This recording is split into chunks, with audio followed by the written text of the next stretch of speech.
In the hallowed halls of Windsor, where every smile is rehearsed and every silence screams, an innocent voice dared to speak freely. What began as a routine royal gathering spiraled into a moment of paralyzing stillness provoked not by scandal, but by a child's candid words. As laughter faded and glances darted across the room, the monarchy was thrust into a moment of truth they never anticipated. Before we go deeper into what this really means for the royal family, make sure to subscribe so you don't miss a single update. It was a sunny afternoon at Windsor Castle, but behind the grandeur and polished silverware, the air was tense. This wasn't just a family luncheon. It was an unofficial summit of the monarchy's most senior members. King Charles sat at the head, his demeanor calm but clouded. Beside him, Queen Camilla wore her usual half-smile that rarely betrayed her true thoughts. To her left sat Prince William and Catherine, sharing polite exchanges. Princess Anne was unmoved as always, her eyes scanning the room with the precision of a strategist. Edward and Sophie kept close, their words few, their expressions cautious. What was meant to be a display of unity in the post-coronation phase had instead begun to resemble a silent battlefield cloaked in etiquette. And then there was Louis. Energetic, wide-eyed, and entirely unburdened by royal protocol, he had joined the luncheon at the last minute, much to the surprise of some and the concern of others. His lively presence brought fleeting smiles, but everyone knew children have a way of saying what adults fear to utter. The conversations had started as light-hearted mentions of royal engagements, equestrian anecdotes, and carefully curated compliments. Yet beneath the surface, old grievances lingered. Camilla's recent decisions regarding patronages had rubbed some the wrong way. There were whispers about Charles growing more reclusive. The weight of the crown was beginning to fracture its foundation. It was in this charged silence that Louis, perhaps bored by the adult talk, perhaps simply curious, turned to Queen Camilla and asked something so disarmingly simple, it shattered the room's fragile calm. He looked up, his voice as clear as a bell, and said, "Why doesn't Granny Camilla wear the Queen's crown like Catherine will?" The words hung in the air like a thunderclap. Utensils paused mid-air, glasses were lowered, a beat passed and then another. No one spoke. The temperature in the room seemed to drop as if Windsor's ancient stones had absorbed the tension. Camilla's smile froze mid-gesture. Catherine's eyes widened, not with pride but dread. William inhaled sharply, calculating the damage before it could unfold. Senior royals exchanged brief, pointed glances. Some were filled with alarm, others with disbelief. No one knew how to react, because Louis had unintentionally voiced what many feared or resented. The crown's future, its symbolism, its wearer, all thrust into question by a child. The atmosphere became suffocatingly electric. Not one person in that room could escape the implications of Louis's words. And while no official agenda had been set for this luncheon, it had suddenly become the most consequential gathering the family had faced in months. But what exactly did Prince Louis say, and why did it send a ripple of panic through the most powerful family in Britain? Children often say what adults dare not. But when Louis innocently blurted, "Why doesn't Granny Camilla wear the Queen's crown like Catherine will?" it struck like lightning. A single sentence spoken without malice opened old wounds, fractured trust, and reignited a power struggle no one wanted to acknowledge. His words, hanging in the still air, were not merely curious, they were prophetic. What appeared to be a child's innocent inquiry was laced with unintended symbolism. Louis wasn't commenting on a piece of jewelry, he was echoing a truth whispered in corridors and feared in thrones, that the line of legitimacy was no longer as clear as the crown wanted it to appear. Camilla's face remained composed, but her eyes betrayed her. A flicker barely visible to the untrained passed through her expression, a split-second crack in the porcelain facade she had worn for years. The smile that so often buffered her from criticism faltered. For someone who had fought tooth and nail to be embraced by the royal establishment, Louis's words hit her where she was most vulnerable, in the perception of her role. She had finally been crowned, but here sat a child untouched by protocol or bias, already placing her beneath someone who had never even worn the crown yet. It wasn't just disrespect, it was erasure. Catherine, seated nearby, instantly felt the emotional weight shift. Her breath hitched, not in pride but in panic. This wasn't a moment of triumph, it was a trap. Her son's words had innocently thrust her into the epicenter of a storm she had long worked to avoid. Every glance now turned toward her felt accusatory. Her hands remained steady, but her heart raced. She wasn't merely the subject of praise. She was the inadvertent architect of a new rift. She longed to shield Louis, to pull him away from the glare that was quickly turning from amused to judgmental. But in this room, maternal instinct battled royal decorum, and decorum always won. Across the table, William's eyes darkened. He understood instantly what this meant. It wasn't about Louis. It wasn't even about Camilla. It was about optics, about power, about the silent, simmering rivalry between past and future, one that no press release could extinguish. In a monarchy where every gesture is calculated, an unscripted comment was a landmine. He quickly assessed the fallout, already hearing the potential headlines, imagining the ripple effect. If this moment leaked, and it could destabilize the narrative they had so carefully sculpted around unity. King Charles, sitting at the head of the table, was visibly shaken. His hand, once resting calmly on the table, now clenched slightly. The mention of Catherine as the future queen was not new, but the juxtaposition against Camilla, in front of everyone, from the mouth of his grandson, cut deep. It was as though decades of justification and image building had been undone in an instant. He glanced at Camilla, and their eyes met, both questioning, both wounded, both grasping for control. In that moment, he was not a monarch, but a man watching the scaffolding of his hard-won legacy tremble. Even the servants sensed something had gone horribly awry. Polished in their discretion, they faltered now. Plates were cleared slower, wineglasses trembled in hands, conversations halted. The energy in the room was no longer regal, it was raw. Behind every quiet breath was the thunder of realization, that a child's words had broken the silence no adult dared disturb. The spell of decorum had been shattered, and now the echoes could not be stopped. Yet the fallout from Louis's question wouldn't end with glances. It would unravel something far deeper, buried in the royal psyche for decades. Behind every poised princess lies a woman constantly navigating a minefield. For Catherine, the Duchess of Cambridge, Louis's words didn't just expose palace fractures, they placed her directly in the line of fire. Now, she stood as the unintentional emblem of a monarchy in crisis. In that still and breathless moment, her world contracted.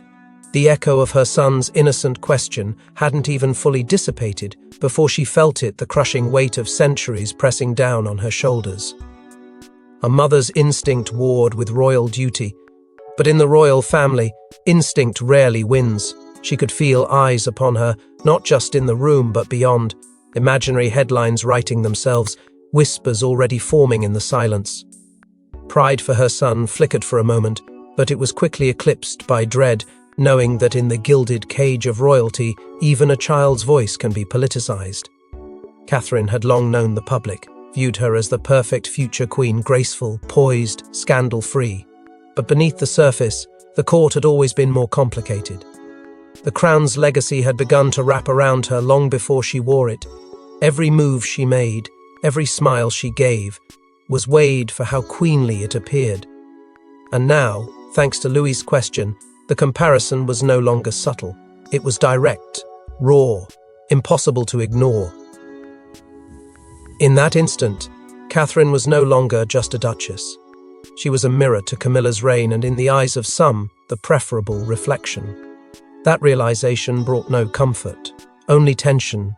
She could feel Camilla's presence more sharply now, rigid, calculating, unreadable. It wasn't the first time Catherine had felt resistance from her. There had been gestures, glances, small undermining comments that never escalated into confrontation, but simmered just below the surface. And each time Catherine had smoothed things over, avoiding drama for the sake of the family. But now, all of it seemed to resurface with painful clarity. It was as if Louis had unknowingly yanked open a locked drawer, spilling years of unspoken rivalry into the open. There were memories, Cather. Ian recalled all too well times when she was told to stay in the background, when Camilla took precedence in engagements, when her growing popularity was viewed as a threat rather than an asset. Those old wounds had never quite healed. Now they throbbed. She wanted to reach for Louis, to pull him close, to shield him from the glares, the twisted narratives. The storm she feared was already brewing behind palace doors. But that moment was gone. Protocol had robbed her of that comfort. Her maternal instincts were screaming, but her royal mask had to remain intact. And so she sat still, offering a practiced smile, even as her heart hammered with uncertainty. She knew there would be consequences. Whispers behind curtains, strategic calls to the press, and subtle retaliations that would unfold not in public, but in scheduling decisions, appearance pairings, and sudden exclusions. The real war would be waged quietly. That's how the monarchy works. And as she sat silently in that room, her composure unshaken but her mind racing, one truth became undeniable. What was once a quiet rivalry had now taken on a new, dangerous shape. Because this wasn't just about succession anymore, this was about identity, power, and pride. And while Catherine wrestled with quiet guilt, another figure was already fuming, Queen Camilla, whose silence masked something far more dangerous. Camilla had weathered decades of scorn, fought for a seat at the table, and was finally crowned Queen Consort. But one boy's innocent comparison favoring Catherine's future over her present reopened every scar she thought she'd buried beneath jewels and titles. In that moment, everything she had endured came rushing back, as if time had rewound itself to her darkest years. The sneers from tabloids, the whispers in Parliament, the relentless shadow of Diana that haunted every step she took, none of it had truly gone. It had only been waiting for a moment like this. And as Louis's words echoed through the room, they didn't just pierce her pride, they humiliated the image she had fought so mercilessly to reshape. Inside, rage churned, but not the rage of a woman scorned. This was colder, calculated, layered in years of public shame and private perseverance. She had been told she would never belong, that she would never wear the crown, that the public would never accept her. But she did belong now. She had ascended, and yet in the blink of a child's question, she had been shoved to the margins again. Catherine's name wasn't spoken maliciously.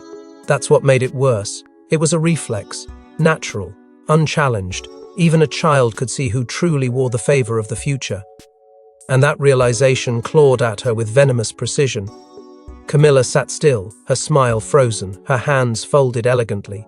But beneath that calm exterior was a woman seething. She remembered the interviews, the leaked tapes, the brutal headlines that once painted her as a homewrecker, a mistress, a usurper. She had survived all of it. She had clawed her way back from being the nation's most despised woman to its queen consort. And yet, somehow, it still wasn't enough.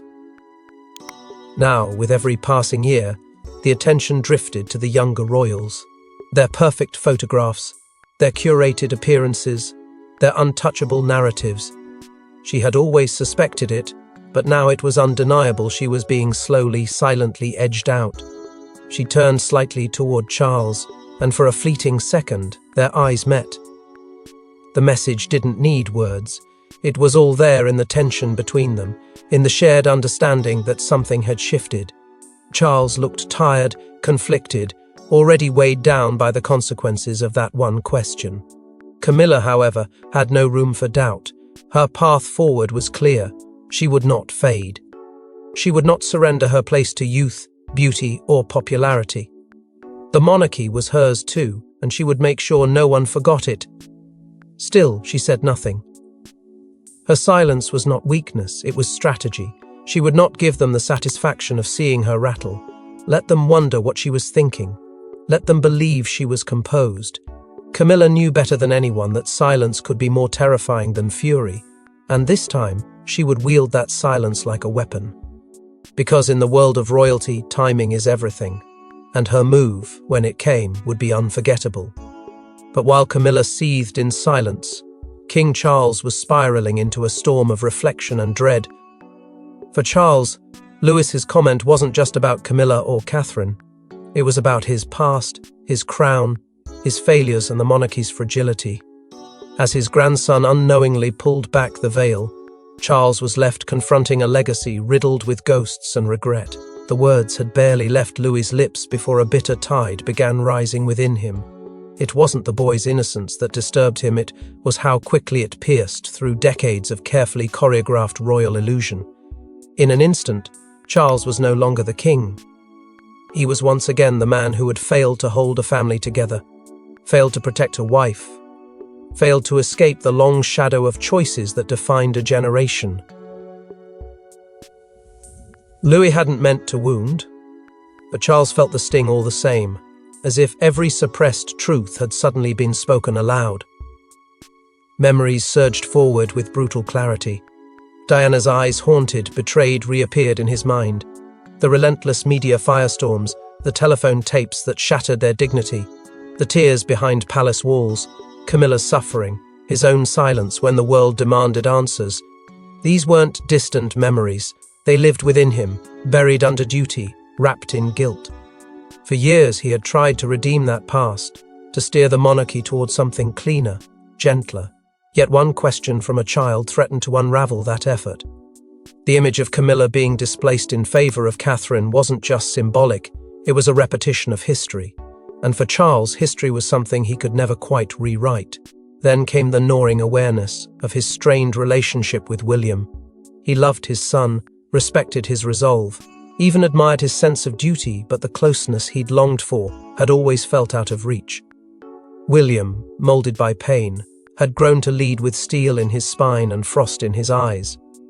Charles often feared that what bonded them most was grief, not warmth.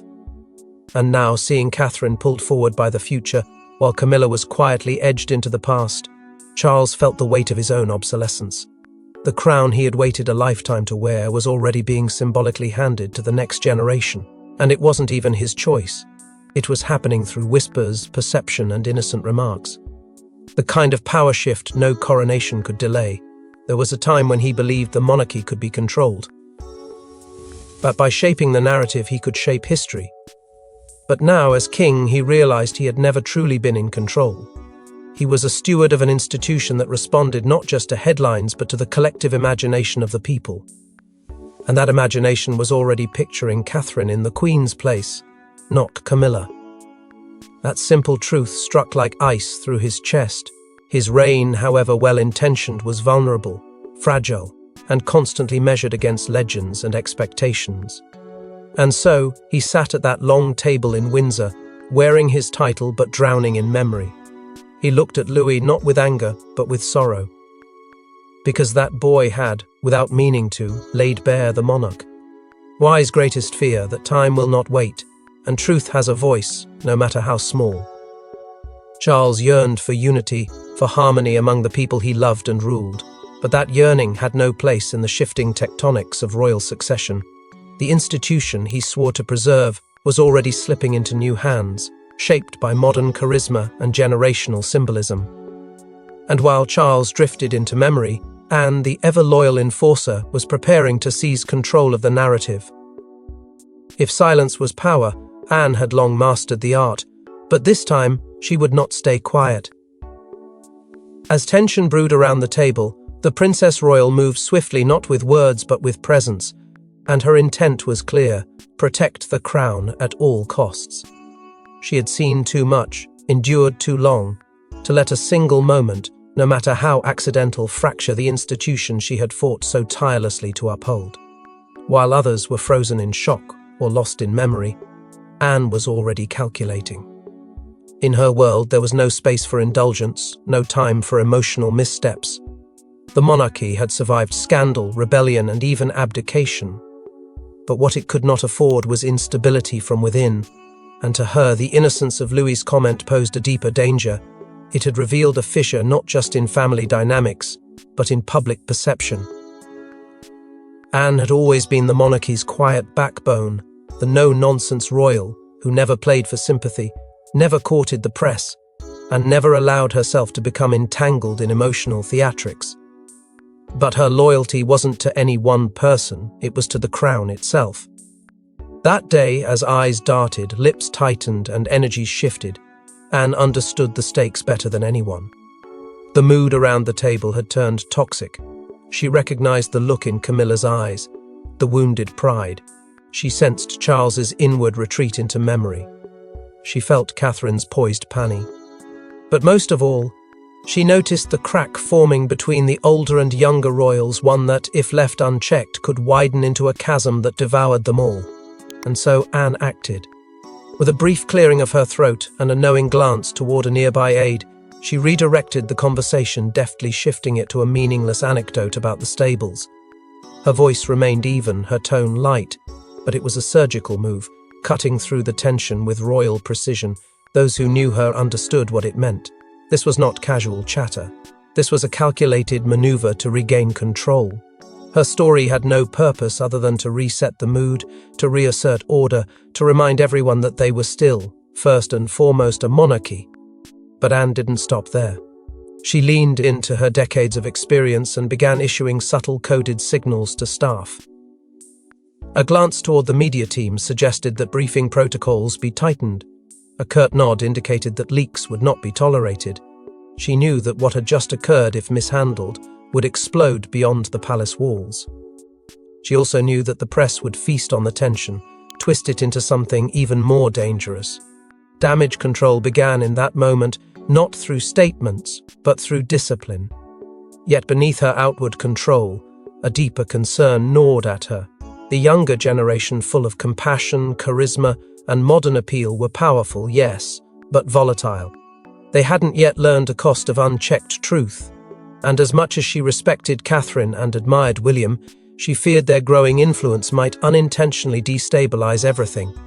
The monarchy, in her eyes, thrived not on popularity but on restraint, and restraint was something this new era seemed to lack.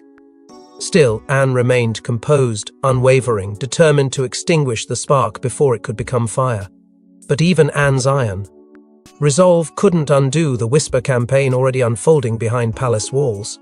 What's said in Windsor never stays in Windsor. Before dessert was even cleared, the story had begun to twist, distort, and leak past in coded language from servant to staff, until rumors surged like wildfire through the palace, and soon the outside world would catch a whiff. No one spoke of it directly. They didn't need to. Glances, subtle nods, abrupt whispers exchanged in linen-draped corridors. This was how scandal moved in royal spaces, and Louis's innocent question had triggered it all. The moment his voice broke through the tightly managed choreography of royal conversation, it left more than just a tense silence in its wake. It birthed a secret that couldn't be contained. While the senior royals wrestled with diplomacy, the palace machine was already humming with speculation. But this time, even the well-trained palace aides struggled to contain their reactions. Some were moved, even shaken, by the sheer honesty in Louis's voice. Others were horrified, recognizing the political minefield he had inadvertently stepped into. As whispers multiplied, so too did interpretations. To some, Louis had merely voiced an observation, one that was inevitable. To others, he had symbolically aligned himself with a royal narrative that threatened to upend the balance. Was this a child echoing the sentiments of a household? Was this a subtle message, unintentionally broadcast? And if so, whose voice was truly behind it, his own or his parents'? The meaning warped with each retelling, gaining weight, intent, and consequence. By the time the phrase was repeated in the staff quarters, it had already begun to mutate into something larger than a question. It became a symbol of tension, of division, of what the crown might look like tomorrow, and who had no place in that vision, within the royal communicat. Ion's office, the atmosphere shifted swiftly from confusion to alarm. Advisors, accustomed to managing press releases and formal statements, now found themselves racing to draft containment strategies. They were already anticipating the questions. Was the child coached? Was this a generational endorsement? Could this reignite dormant hostilities between the Queen Consort and the Princess of Wales? Every scenario carried risk. Every silence became a story. And the media, ever hungry for cracks in the royal facade, would sense blood the moment the slightest detail emerged. It was no longer a matter of if this would leak, but how soon, and who would benefit. Among the staff, loyalty lines began to surface. Some aligned with the old guard, those who had worked under Charles and Camilla for decades, seeing in them continuity, endurance, and redemption. Others, particularly among the newer generation, gravitated toward William and Catherine's symbols of modernity, relatability, and hope. The comment from Louis hadn't just stirred family drama, it had drawn a fault line through the palace itself. In hushed tones, phrases like the future queen and the real queen began to echo, and not without implication. Some began to refer to Catherine not by title, but by inevitability. The loyalty that once flowed upward was now fracturing sideways. Behind closed doors, aides met with William and Catherine. The atmosphere was delicate, the questions careful but pointed. How should they address the comment? Was silence still the best strategy? Should a distraction be orchestrated, or would that validate the tension? Catherine sat quietly, listening, the weight of the crown growing heavier on her shoulders years before it was ever meant to rest there. William, ever measured, nodded, already preparing for the storm he knew would break. And though they didn't say it aloud, both understood that. This moment, however small it seemed, had shifted public perception. And while adults scrambled to protect the throne, one young boy remained blissfully unaware of the storm he'd unleashed. He played with his dessert, asking if he could sit beside Aunt Sophie next time. Oblivious to the royal earthquake he triggered, Prince Louis simply existed in the purity only children possess. But for the royal family, his words would echo long after his laughter had faded. The room had begun to recover on the surface, chatter cautiously resumed, glasses clinked again, but beneath the forced pleasantries, the fracture remained raw and pulsing. Louis, carefree and smiling, remained untouched by the gravity of the moment. He had no knowledge of optics, succession, or power plays. All he had done was ask a question that needed no answer, but demanded a reckoning. And now, as he spoke about horses and pudding, the adults around him worked quietly to contain what could not truly be contained. William and Catherine found a brief moment of quiet together, away from the probing eyes and polite nods. In hushed tones, they discussed their son not with frustration but concern. They knew he had meant no harm. He had simply mirrored a sentiment that, once spoken, carried the force of a wave crashing through porcelain tradition. Catherine, still shaken, whispered about shielding him, about making sure he never learned how a simple question had the power to uproot dynasties. William agreed, but his expression was tighter, less forgiving. He understood the consequences. He'd grown up in the aftermath of royal missteps and media carnage. And now, he would do everything in his power to prevent his children from being pawns in a game they never chose to play. Elsewhere, Camilla rose early from the table. She blamed a headache, but everyone understood the real reason. The atmosphere had become unbearable. Her pride had been bruised publicly, even if subtly. The realization that she was no longer the silent center of reverence in the room, but rather the subject of unspoken pity, was too much to endure. Charles followed her minutes later, his steps heavy, his silence deafening. He was no longer reflecting, he was retreating. The emotional toll of the day had drained him, and though he said little as he disappeared down the corridor, the look in his eyes said everything. This wasn't just a comment, it was a shift. Anne, always alert, moved swiftly. She summoned her security team and instructed them to tighten internal controls. No loose lips, no chance for leaks. She understood that silence, if maintained firmly, could dull even the sharpest scandal. But she also knew something had already escaped the atmosphere itself. The moment had happened, and while it might never be confirmed in the press, its scent would linger. She couldn't stop the speculation, but she could make sure it remained exactly that speculation, never fact. Her orders were crisp, her tone final. The narrative must remain intact. The monarchy could survive public scrutiny. What it could not survive was disunity from within. Behind the scenes, aides began working on a narrative. They debated whether to distract, deflect, or drown the moment beneath a wave of charitable appearances and diplomatic tours. Words like spontaneity, family bonding, and adorable mishap were tossed around like lifebuoys. But the truth hung in the air, unspoken but undeniable. A child had spoken a truth no adult dared articulate, and the monarchy built on mystique and silence had been cracked open by the simplest voice in the room. In that innocence, something profound had taken place. It wasn't rebellion, it wasn't defiance, it was clarity. But what if Louis's words weren't just innocent? What if they were a reflection of what's already quietly being decided behind closed doors? In the end, it wasn't a scandal, a betrayal, or a document that disrupted the royal hierarchy. It was a single question from a boy with no agenda, only truth. The monarchy, cloaked in centuries of silence, had been cracked open by innocence. And somewhere deep within the palace, lines were being redrawn.